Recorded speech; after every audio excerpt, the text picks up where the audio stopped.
Hey everyone. Throwaway account because some of our friends browse here and, well, I'm not trying to have my dirty laundry aired out that publicly. So I, 38M, have been married to my wife, 36F, let's call her Rachel, for 11 years. We have one son, he's 9, and honestly, until about 6 months ago, I would have told you my marriage was solid. Not perfect, but like, normal. We bickered here and there, usually when she was hangry, and yes, I mean that literally. You missed a meal? God help anyone who crossed her. But that was her quirk, you know? We made it work. The first weird moment came when we had a parent-teacher conference scheduled. Normally, I go to those. Rachel hates dealing with teachers or school stuff. Always said it was boring or a waste of time. But this time? Out of nowhere, she insists she wants to go. Like, almost aggressively so. I was like, sure, okay.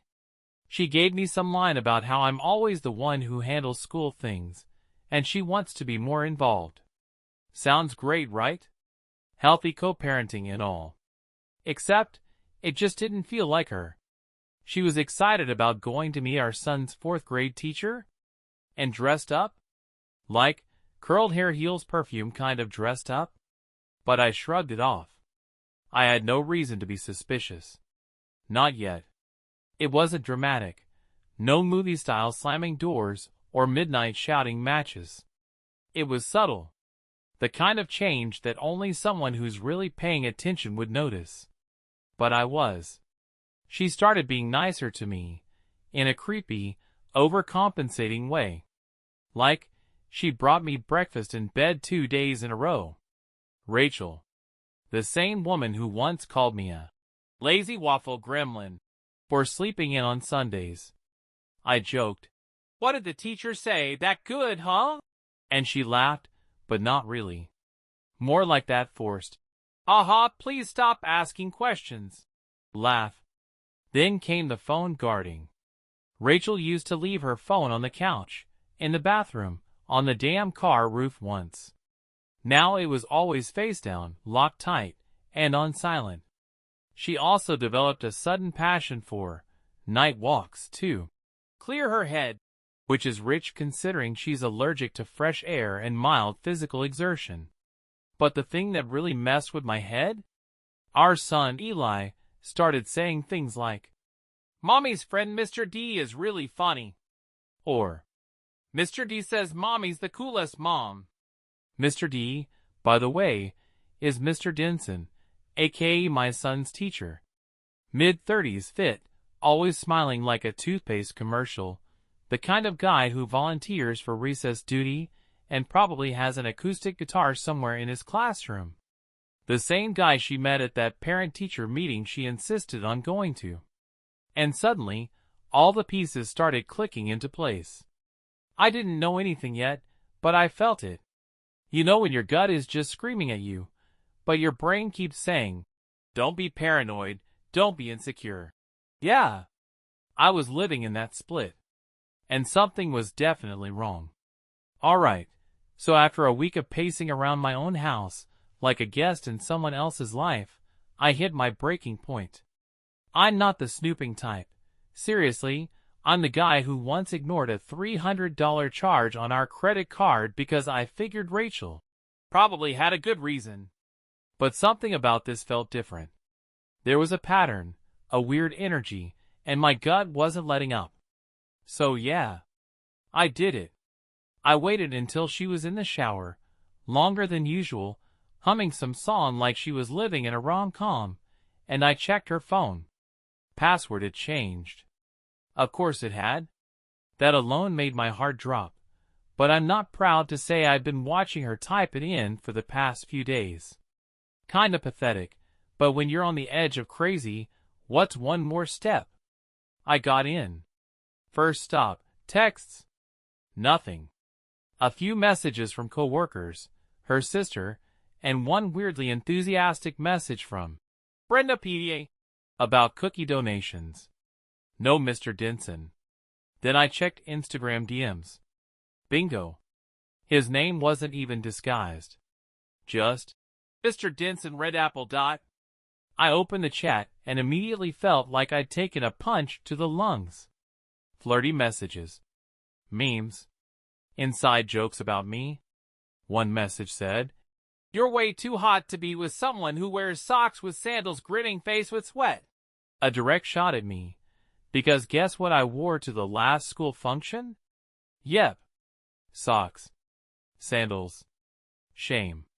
There were no nudes, no "I love yous," but it didn't matter. The tone was intimate. Comfortable. They'd obviously been talking a lot. Late at night, during work hours, on weekends. One of the last messages read, "Wish I could just teleport you into my classroom. Bet you'd be a very naughty student, smiling face with horns." I scrolled up until I couldn't anymore, hands literally shaking. And then, I don't know what got into me, I took a screenshot. Not to confront her. Not yet. I wasn't ready for that storm. I just needed proof that I wasn't losing my mind. That night, she came to bed and kissed me on the forehead. I just laid there, still as a corpse, holding the weight of that screenshot in my chest like a ticking bomb. I wish I could tell you I confronted her calmly, with dignity, like some composed dude on a Netflix drama. But no. I went full unhinged detective mode. It happened 2 nights after I found the messages. I couldn't sleep, couldn't eat, couldn't think straight without seeing that smug little apple emoji next to his name. Every time Rachel smiled at her phone, I imagined her reading something flirty from him. My chest felt like it was caving in. So I snapped. She had just finished dinner, spaghetti, ironically, which she devoured like she hadn't eaten in days. "I told you," she gets hangry. We were clearing the plates when I hit her with it. "So, how's Mr. Denson?" She froze. For like half a second. Then gave me this blank, wide-eyed stare, as if she had to reboot. "What?" "Your boyfriend. Mr. Denson. Teacher. Apple emoji. Naughty student?" Her face changed. I wish I could explain it better. It was like she wasn't angry I found out. She was angry I dared ask. Like I was the one betraying her. "You went through my phone?" That was her opening line. Not denial. Not an apology. Not even a lie. Just rage that I had the audacity to uncover her mess. "Are you serious right now?" I said. "That's what you're mad about. Not the fact that you're emotionally sexting our son's teacher like it's 50 Shades of Elementary." Then came the gaslighting. "He's just a friend. We joke around. You know I'm sarcastic. Why are you making it something it's not? You're overreacting. This is why I don't tell you things. If you weren't so emotionally unavailable, maybe I wouldn't need someone to talk to." Yup. It became my fault. She even pulled the classic. "Nothing physical happened, so I didn't cheat." I told her emotional affairs are cheating. That hiding it, deleting messages, changing passwords, it all screamed guilt. But she stood her ground, arms crossed, jaw tight, like I was the one out of line. I asked her point blank, "Do you have feelings for him?" She hesitated. That hesitation told me everything I needed to know. "So, remember the silver SUV woman I saw outside the school?" I couldn't stop thinking about her. The look in her eyes, that mix of suspicion, sadness, and quiet rage, it mirrored exactly how I felt. We were in the same sinking boat, just on different sides. A few days later, I did something bold. Honestly, I didn't even plan it. I was just possessed by a kind of screw it energy. I went back to the school during pickup time, parked, and waited. And there she was. Same SUV. Same look. Except this time, I walked up to her window. I gave her a polite wave and said, "Hey, sorry to bother you. I think we might need to talk about something." She blinked like I just slapped her with a court summons, but then, I swear, Her eyes widened with understanding. She nodded slowly. We sat in her car, awkward at first. I told her my story. Not everything, just enough. She was quiet for a second, and then said, "His phone's been on silent a lot lately, and he keeps forgetting to charge it." Boom. Instant connection. Betrayal Club, 2 founding members. Her name was Marissa. She had 2 kids with Mr. Teacher of the Year. She wasn't loud or dramatic, just deeply hurt, and way more composed than I was. And then I said something that shocked even me. "What if we hit them back? Not with drama. Just show them they're not the only ones who can play games." Marissa didn't laugh. She didn't flinch. She just tilted her head, considered it, and said, "I'm listening." That was the beginning of what I now call the petty pact. I didn't expect things to get as real as they did. I thought maybe we'd post a cozy selfie just to mess with their heads. Maybe a cryptic caption. Nothing serious. But you know what happens when 2 hurt people start spending time together, right? Lines blur. Plans evolve. And suddenly revenge doesn't feel like revenge. It feels like freedom. At first, it really was just about getting under their skin. Marissa and I planned the perfect, accidental, run-in. We grabbed coffee near the school, laughed just loud enough, and made sure to snap a photo where her hand was suspiciously close to mine. We didn't even post it. We airdropped it to the PTA group chat, anonymously, of course. Petty? Definitely. But oh, it worked. That night, my wife, who hadn't said more than 5 words to me in days, suddenly wanted to talk. She asked if I'd been seeing someone. She looked rattled, paranoid. I shrugged and said, "Funny. I was going to ask you the same thing." She stormed off, and I'll be honest. I smiled. For the first time in weeks, I felt like I had a sliver of power back. The next day, Marissa texted me. "He's been pacing the living room for an hour. Mission accomplished?" That turned into more texts. Then late-night phone calls. Then one night, she asked if I wanted to come over for wine. I hesitated. I really did. But I went. We didn't talk about our spouses that night. We talked about our kids, our jobs, dumb hobbies we used to have before life turned into a circus. We laughed. Like real laughing. Not the fake stuff you force around friends when your marriage is falling apart. Then silence. Then she leaned in. I won't pretend I resisted. I didn't. And it wasn't just about revenge anymore. I felt seen. Valued. Like someone actually wanted me again. Afterward, we sat in her dimly lit kitchen, and she said something that stuck with me. "I didn't think I'd be able to feel this good again." Neither did I. The weird part? I didn't feel guilty. Not even a little.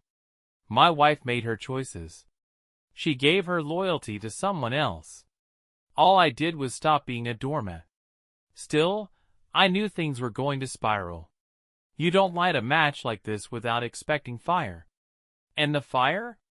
It came sooner than I thought. The truth didn't unravel.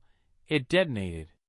It started with my son's school emailing me and my wife about a pending disciplinary concern involving inappropriate behavior on school property. At first, I assumed it was about my son, but no. It was about his teacher. Apparently, some genius forgot to log out of their school email, and an internal complaint got flagged, something about non-professional conduct, with a parent after hours. The rumor mill spun fast, and guess whose name popped up? Yep, my wife's. But it didn't end there. Marissa's husband must have done some digging of his own, because he somehow got a hold of the coffee shop security footage, the one where Marissa and I were all smiles and definitely not keeping our hands to ourselves. It went viral. Not internet viral, but PTA group chat, school board meeting viral.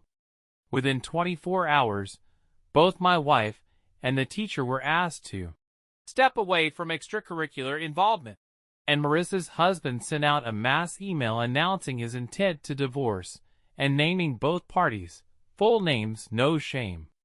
That night, my wife finally broke down. Not in anger, but in tears.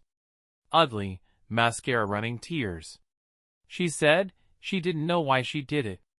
That she felt unseen, unappreciated, and just wanted something exciting. I looked at her, this person I once loved enough to build a life with, and felt hollow. Not hate. Not rage. Just an overwhelming emptiness. Like someone had scooped out the part of me that used to care. I told her I knew. That I'd known for a while. I also told her about Marissa. She didn't scream. Didn't throw anything. She just looked at me and whispered, "We're really done, aren't we?" Yeah. We were. We split everything 50-50. Clean, quiet, no messy court battles. I kept the house for my son's sake. She moved in with a friend. We agreed to co-parent as peacefully as possible, and for what it's worth, she's tried to be better since. As for Marissa, we're figuring it out. We're not rushing anything. We both walked through fire to get here, and neither of us wants to repeat old mistakes. But we do check in every day. And when we do hang out, it feels light, easy, even. What I learned. Cheating doesn't happen in a vacuum. It festers in silence, in disconnection, in long nights of going through the motions instead of talking about what's broken. That doesn't mean it's justified. It never is. But it does mean there are always signs, even if we don't want to see them. If you're reading this and something in your gut feels off, trust it. Don't let it rot. Confront it. Fix it if you can. Walk away if you can't. But never, never, let someone else decide your worth.